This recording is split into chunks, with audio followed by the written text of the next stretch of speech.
తాకట్టులో ఉన్న బంగారాన్ని విడిపించి ఆ రోజు ఆన్లైన్ రేటుకే మేము కొంటాం. Sharma gold company.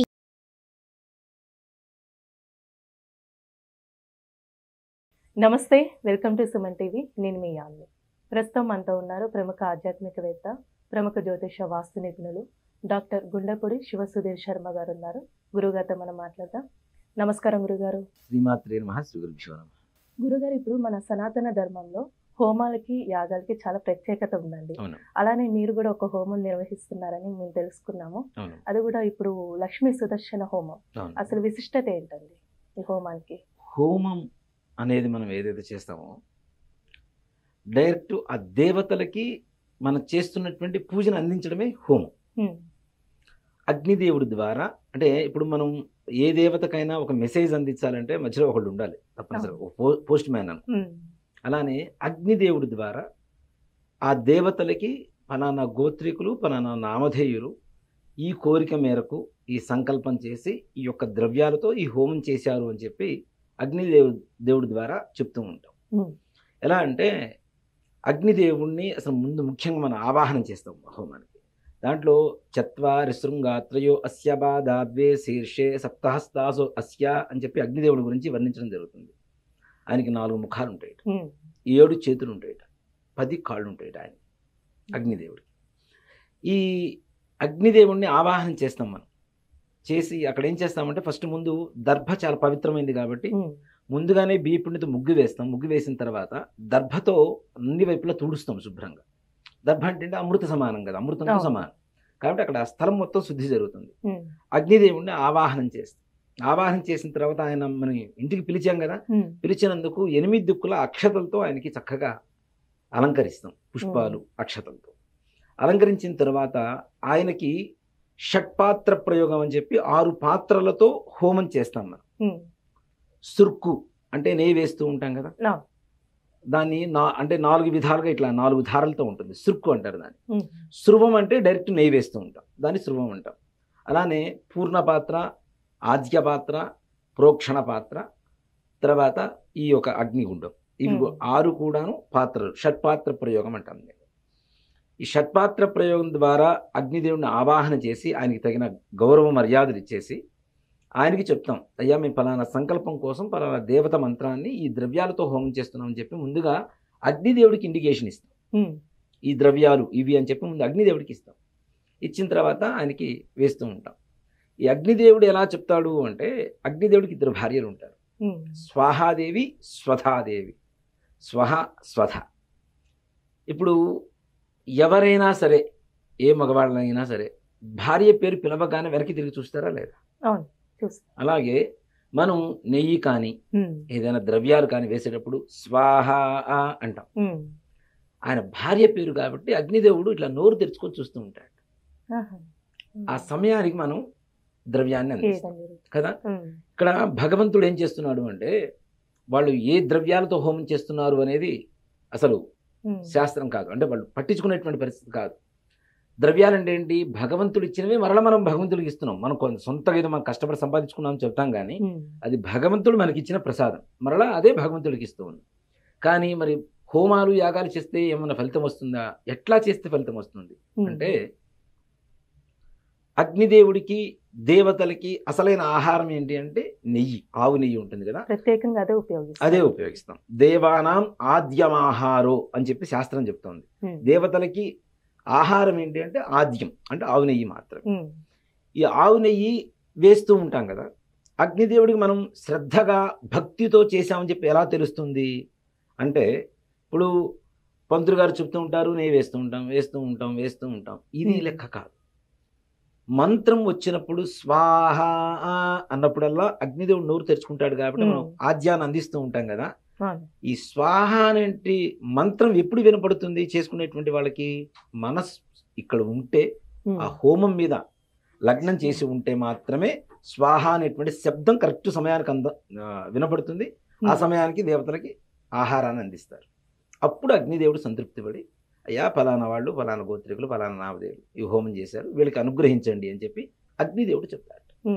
అది ఏంటి? హోమం మొత్తం పూర్తయింది అని చెప్పడానికి పూర్ణాహుతి అని చెప్పి వేస్తాం.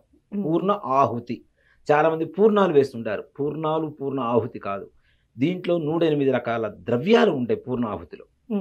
అన్ని వెట్టు వేరని, యాలుకలు, లవంగాలు, జాజికాయ, జాపత్రి, ఇట్లా అన్ని సుగంధ ద్రవ్యాలు, ఔషధీ గుణాలు కలిగినటువంటి ద్రవ్యాలు. నిజంగా ఒక మాట చెప్పాలి అంటే, ఎవరికైనా ఏదైనా అనారోగ్యంతో బాధపడుతున్నటువంటి వాళ్ళు, మీకు పూజా స్టోర్స్లో దొరుకుతూ ఉంటాయి, పూర్ణాహుతి మొత్తం సామాగ్రి ఇవ్వండి అంటే ఇస్తారు. అవి తీసుకొచ్చి నీళ్లలో బాగా ఉడికిచ్చి ఫిల్టర్ చేసి స్నానం చేస్తే రోగాలు పోతాయి. అవి తీసుకొచ్చి కూడా అంత ఔషధీ గుణాలు ఉన్నటువంటి ఇవి. ఇక్కడ చూడండి, మనం కొన్ని వేలు ఖర్చు పెట్టి స్టీమ్ బాతులు అవి ఇవి అని చెప్పి చేస్తూ ఉంటాం, అవునా? అసలు ప్రకృతి ధర్మమైనటువంటి ఆయుర్వేదిక్ స్టీమ్ అంటే ఏదైనా ఉంది అంటే హోమం ఒక్కటే.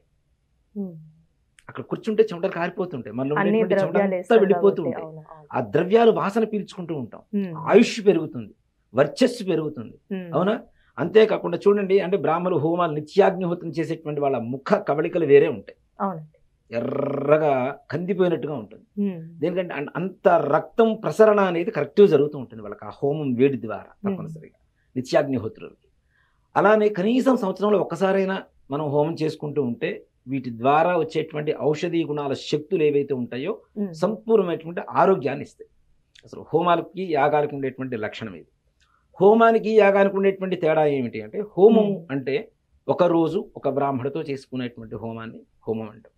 అలాగే ఒక 5 రోజులు, 3 రోజులు, 7 రోజులు, 9 రోజులు, 11 రోజులు దీక్షతో చేస్తాం. కనీసం ఒక 11 మంది 21 మంది బ్రాహ్మణులు ఆ దేవత ఏ హోమం అయితే చేస్తున్నామో, యాగం అయితే చేస్తున్నామో, ఇప్పుడు చండీ యాగం అనుకుందాం, చండీ అమ్మవారి సప్తశతి పారాయణ ముందుగా చేసి దాని ఫలితాన్ని మనం హోమం ద్వారా తీసుకోవడం అనేది జరుగుతుంది. కాబట్టి అది యాగం అంటాం. ఎక్కువ మంది ఋత్వికులు ఉంటారు, బ్రాహ్మణులు ఉంటారు, సామాగ్రి వేరేగా ఉంటాయి, మొత్తం ఆవాహనలు వేరే ఉంటాయి, 365 చాలా పెద్ద ఇది యాగం. మనకి రాజకీయ నాయకులు పెద్ద పెద్ద వాళ్ళందరూ కూడా చాలా మంది నిత్యం మన తెలంగాణలో ఏదో ఒక యాగం జరుగుతూనే ఉన్నాం. ప్రతి నిత్యం కూడాను. ఒక మాట చెప్పాలంటే, ప్రపంచం మొత్తం ఈ మాత్రం సుఖ సంతోషాలతో ఉండడానికి కేవలం కారణం మన భారతదేశం మాత్రమే చెప్పాలి. ఎందుకు అంటే ధర్మ కార్యాలు జరుగుతున్నాయి ముఖ్యంగా, అవునా?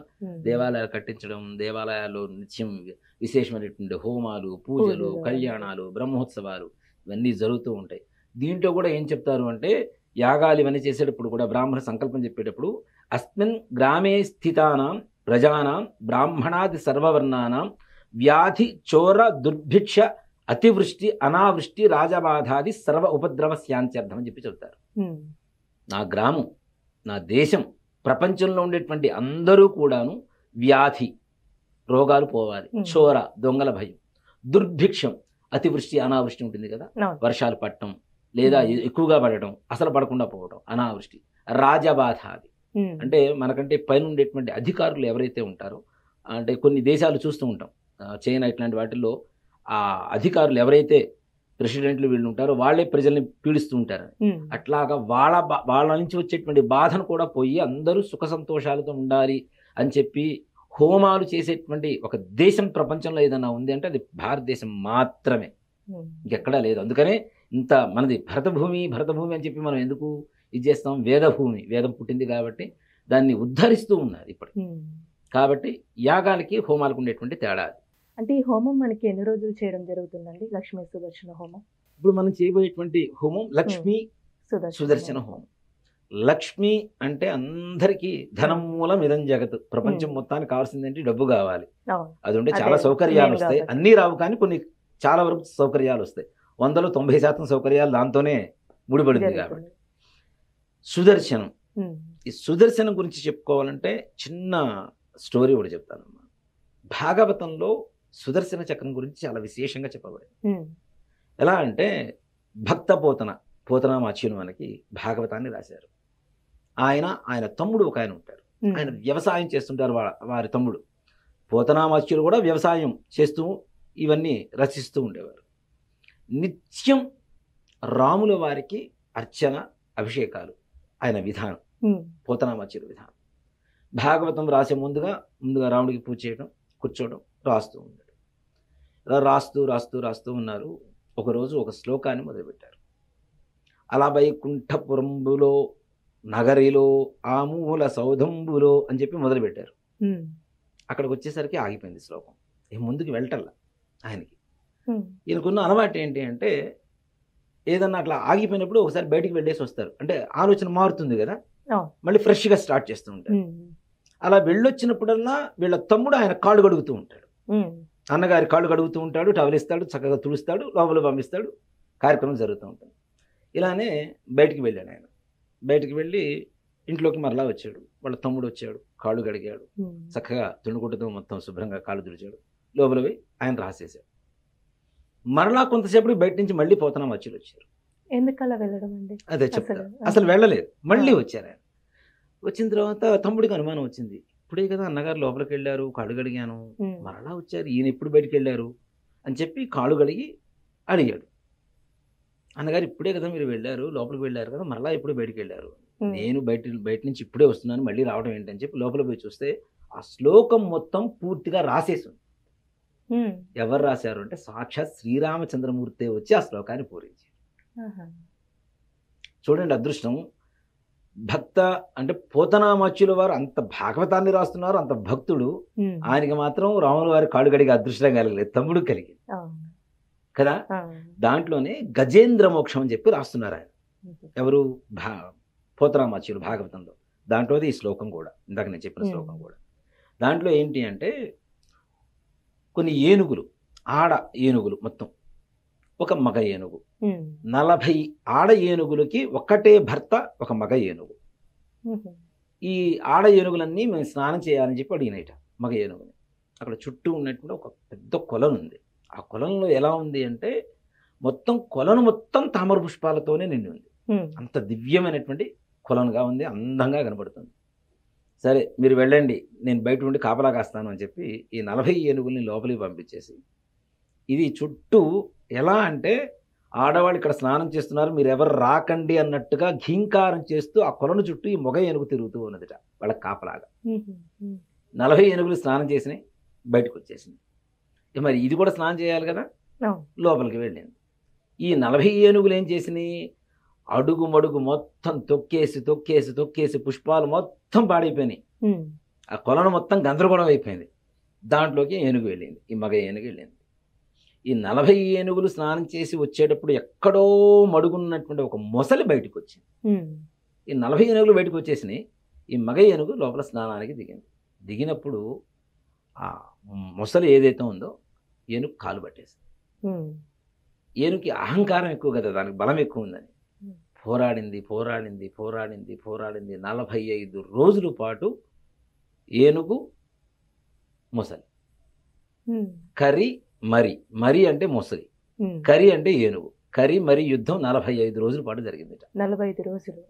ఇది ఏనుగు చివరికి అంతా రక్తసిక్తమైపోయింది. మొత్తం దాని కాలు ఇదంతా కూడా రక్తసిక్తమైపోయి అలా అందంగా ఉండేటువంటి కోనేరు కూడా మొత్తం రక్తమయం అయిపోయింది.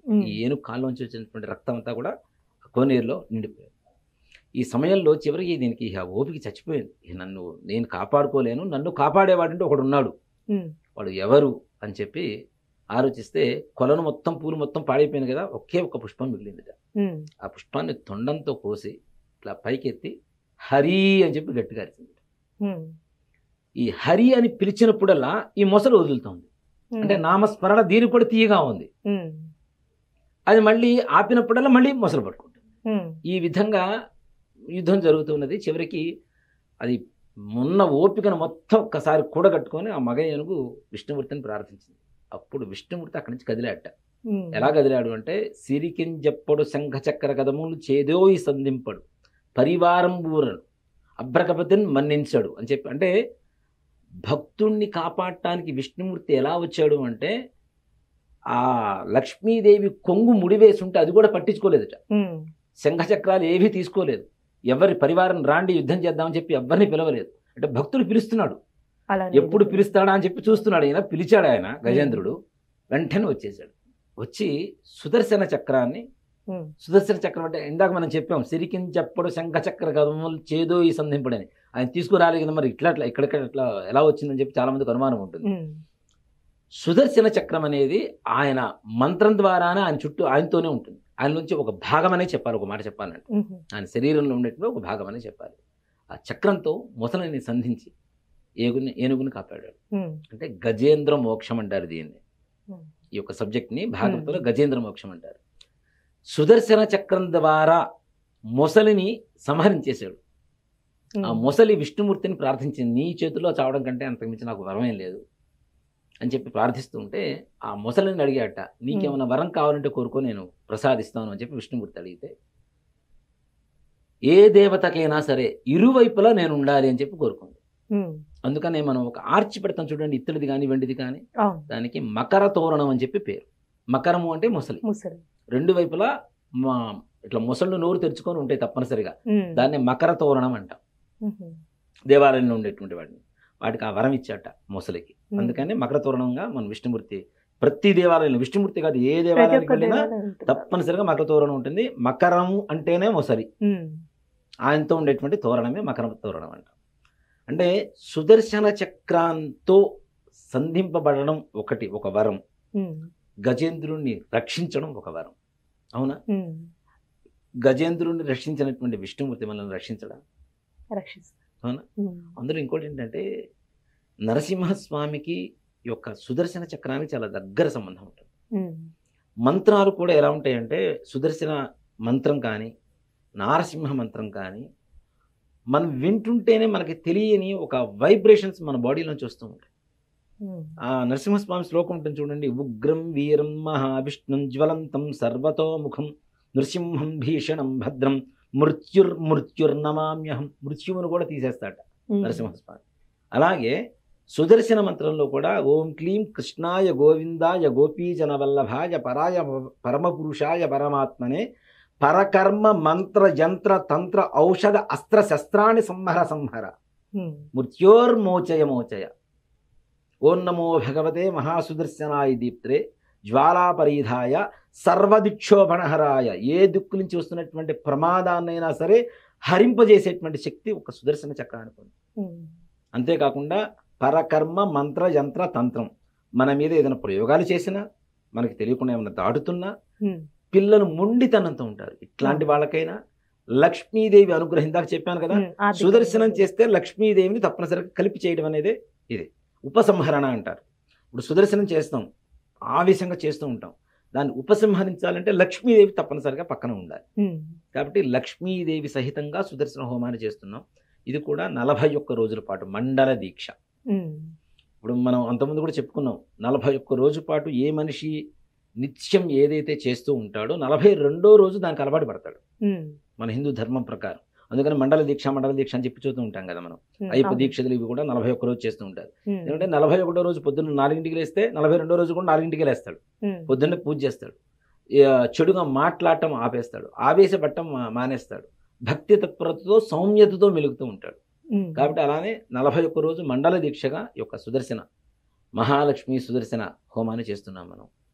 ఈ సుదర్శన హోమంలో పాల్గొనడం అంటే ఒకరోజు హోమం చేస్తేనే మనకి అమితమైనటువంటి పుణ్యం వస్తుందని చెప్పి మనం నమ్ముతుంటాం. అలాంటిది 41 రోజుల పాటు మన గోత్రనామాలతో ఈ హోమం చేయడం అంటే సామాన్యమైనటువంటి విషయం కాదు కదా. అందులో పూర్ణాహుతి ఉంటుంది తప్పనిసరిగా. పూర్ణాహుతి కూడా చాలా విశేషంగా, అంటే చేస్తే మంచిగా చేయాలి, లేదంటే అసలు ఊరుకోవాలనేది నా పద్ధతి. కాబట్టి సంపూర్ణంగా ప్రతిరోజు ఇక్కడ మహాలక్ష్మి సమేత సుదర్శన హోమం అని చెప్పి చాలా మంది చదువుతుంటారు. లక్ష్మీదేవి మంత్రాన్ని కొంతసేపు చదువుతారు, సుదర్శన హోమాన్ని మంత్రాన్ని కొంతసేపు చెప్తుంటారు. అలా కాకుండా మనది సంపుడీకరణం అంటారు. సంపుడీకరణం అంటే అస్త్ర ప్రయోగం అంటారు దీన్ని. సంపుడీకరణం అంటే లక్ష్మీదేవి మంత్రాన్ని సుదర్శన మంత్రంతో అటు ఇటు సంపుడీకరణ చేస్తాం. దీని ద్వారా ఏమవుతుంది, అస్త్ర ప్రయోగం అంటారు. అస్త్ర ప్రయోగం అంటే, అస్త్రం అంటే ఏంటో ఒకసారి ప్రయోగిస్తే పని పూర్తి చేసుకొని వస్తుంది. కాబట్టి అంత శక్తివంతమైనటువంటి హోమమే ఇప్పుడు మనం చేయబోతున్నటువంటి హోమం. చాలా చక్కగా తెలియజేశారండి. శ్రీమాత్రే నమః. సుమన్ టీవీలో మీ పర్సనల్ అండ్ బిజినెస్ ప్రమోషన్స్ కోసం కింది నెంబర్కి కాంటాక్ట్ చేయండి.